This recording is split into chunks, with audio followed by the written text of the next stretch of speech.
All right, team, let's get started. Let's do our monthly IT leadership meeting, and we will start with infrastructure. Sarah, could you please give me an update of what your team's up to this quarter?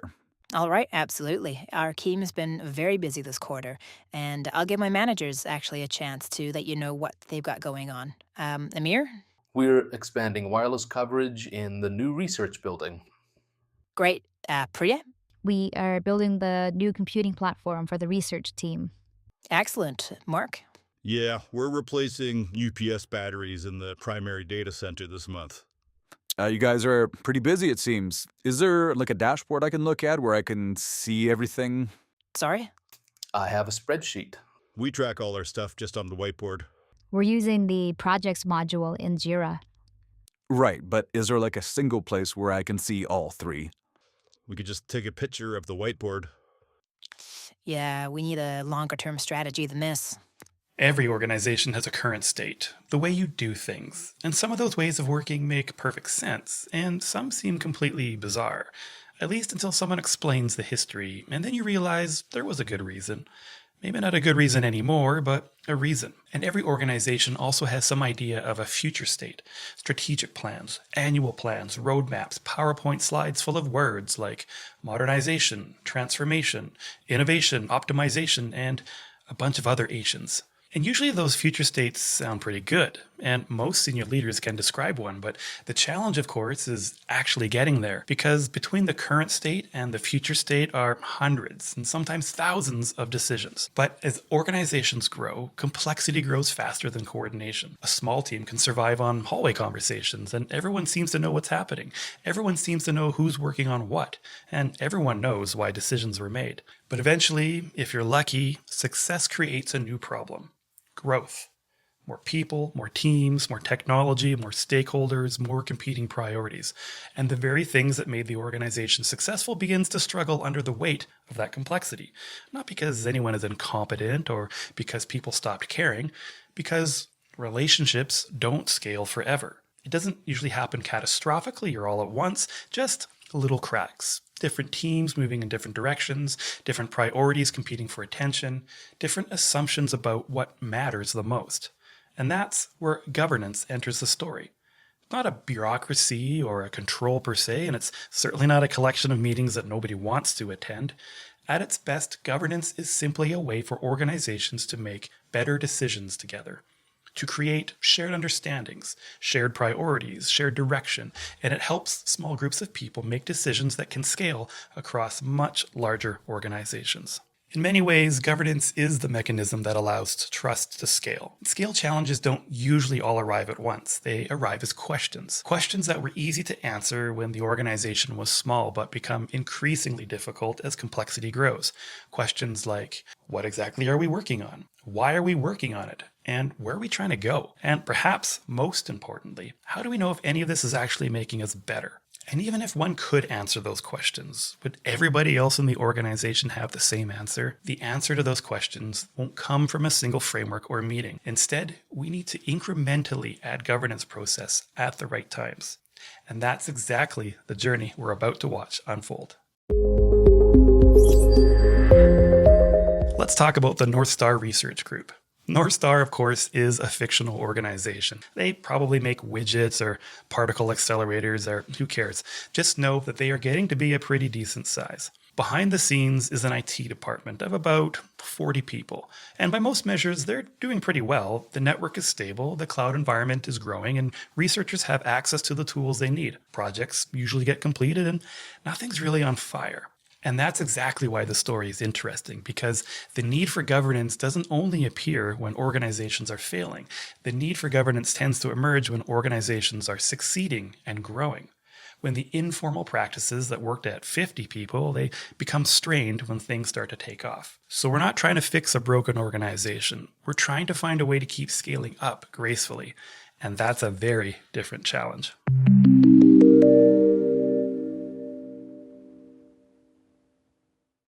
At North Star, projects aren't hard to find. The challenge is that they're everywhere. Some originate as tickets, some as meetings, some as emails, and some from actual planning, but also from hallway conversations or even napkins. Each manager maintains a list, and each list is perfectly reasonable. And when the CIO asked, nobody struggled to answer. In fact, each manager knew exactly what their teams were focusing on. And this is where portfolio management enters the story. A single place where leadership can see all of the major initiatives underway across the entire infrastructure organization. Each initiative has an owner, a status, a target completion date. Now, it's worth pointing out that having a list of projects isn't exactly a revolutionary idea. Nobody at North Star looked at the portfolio and said, wow, a list, why didn't I think of that? The value isn't the list itself, the list is just an artifact. The value is the process around the list, because portfolio only works if there's a common understanding of how work gets onto the portfolio and how work eventually comes off the portfolio. Otherwise, 6 months later, you're right back where you started. So, in addition to the single list, we need two things. The first is a centralized intake process. Nothing enters the portfolio without being visible to the rest of the leadership team. And second, North Star establishes a regular portfolio review meeting. Once a month, the director and her managers, they sit down together and review the portfolio. The purpose isn't detailed project management. It's simply to ensure all the managers are looking at the same information, discussing the same work, and making decisions from the same version of reality. And what should happen is that conversations become less about discovering work and more about discussing work. And there's more time spent asking, is this the right work? And that, as it turns out, is a very different question. All right, welcome, team. Thanks for coming to the next edition of the IT Leadership Meeting. Please, Sarah, give me an update on what your team is working on this quarter. Absolutely. We've got our 4 major initiatives underway. We've got wireless expansion and the new research building. We've got a new research computing platform, UPS battery replacement, and modernization of the backup environment. Perfect, and I can check the status of everything right here, right? Yep, we got current status, owner, target completion date, and major milestones. That's excellent, and it's a lot easier than looking at spreadsheets and Jira boards than Mark's photography collection, isn't it? Well, the whiteboard remains available. Good to know. But help me understand something. Why are these projects here? Like, why did we pick these ones? The wireless expansion is important. Well, the batteries are important. The research platform is important. Let me ask differently. If I only had budget for one of these projects, how would we decide? The wireless expansion supports the new building. The research platform supports future growth. Well, the batteries keep the lights on. All those sound important, but how do we compare them? That's a really good question.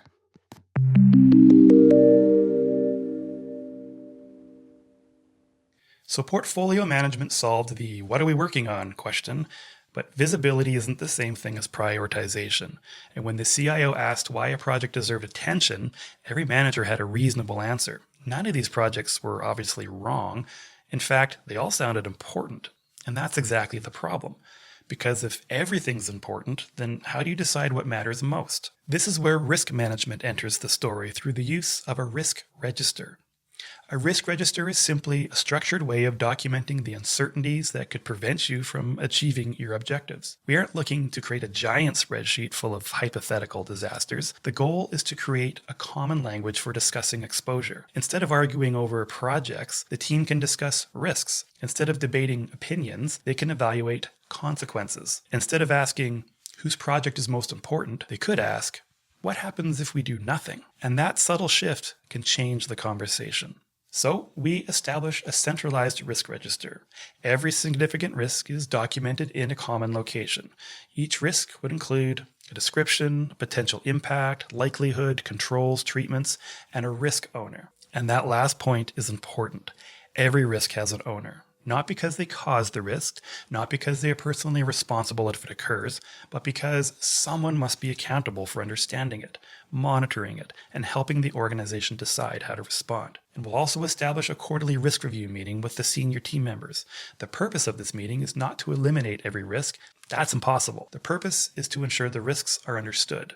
discussed, and consciously managed. Some risks will be accepted, some will be mitigated, some will be transferred, and some will simply be monitored. But what matters is that the decision is intentional, not accidental. Over time, the portfolio and the risk register begin to work together. The risks help explain why initiatives exist, and the initiatives become one of the primary ways that risks are treated. The aging UPS batteries aren't simply a project anymore, they're a treatment plan for a documented risk. The wireless expansion isn't simply a project, it's a response to capacity and service delivery risks. The portfolio tells Northstar what work is happening. The risk register explains why. Hi, everyone. Welcome to our IT leadership meeting. Sarah, can you please tell me what the infrastructure team's working on this quarter? Absolutely. We've completed the UPS battery replacement project, the wireless expansion is underway, the new research computing platform is in procurement, and backup modernization is in implementation. Excellent. And do we understand the risks that each of these projects are addressing? Yes, each initiative is linked to a documented risk or a control objective.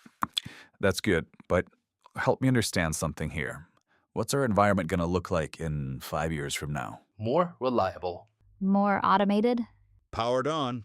Fair enough, but if all of those projects are successful, what are we building towards? Better infrastructure. Infrastructure risks have been reduced. More cloud adoption? Those all sound reasonable, but are they part of the same plan? That's a really good question.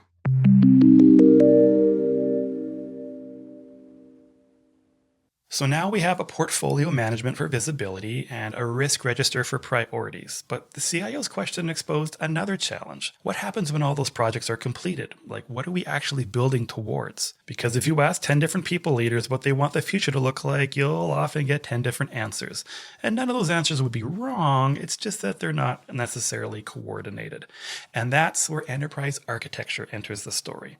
And despite its intimidating name, enterprise architecture is a pretty simple idea. It helps the organization understand three things. Where are we today? Where do we want to be tomorrow? And what sequence of decisions will help us get there?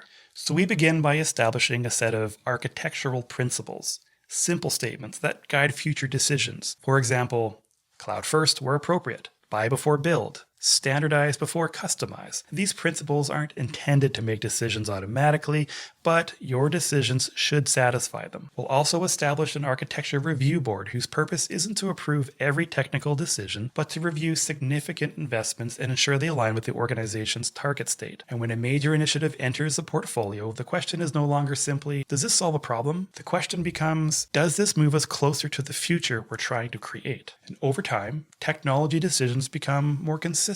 Duplicate solutions become easier to identify and roadmaps become easier to create. And projects begin reinforcing one another instead of competing with one another. And now the organization can look beyond individual projects and begin thinking about the future as a system rather than a collection of disconnected initiatives. So I said to the guy, hey, that's not a duck. Oh, okay. Hey, team. Hey, welcome again. Let's get started. Sarah, can you please give me an update on what your team's up to? Sure thing, Robert. The wireless expansion is complete. The UPS battery replacement program is complete. The research computing platform is in production. And backup modernization is wrapping up this quarter. Excellent. And these are all aligned to our target architectures. Yes, each initiative was aligned to the roadmap and reviewed. Yes, several of the highest rated infrastructure risks have been reduced. That's great. But are we getting better? Better how? Well, were we better than we were a year ago? Are we more reliable, more secure? Are we closer to our goals? The wireless project was successful. The research platform was successful? The batteries are definitely newer. I believe all that, but how do we prove it? That's a really good question.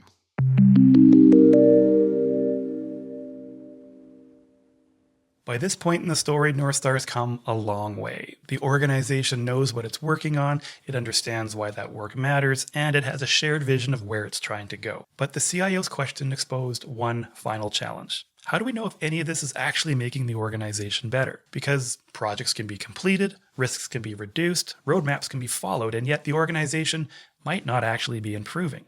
And this is where the balanced scorecard enters the story. At first glance, a scorecard sounds simple. You measure some things, you create a dashboard, you track progress, but the word balanced is actually doing most of the heavy lifting.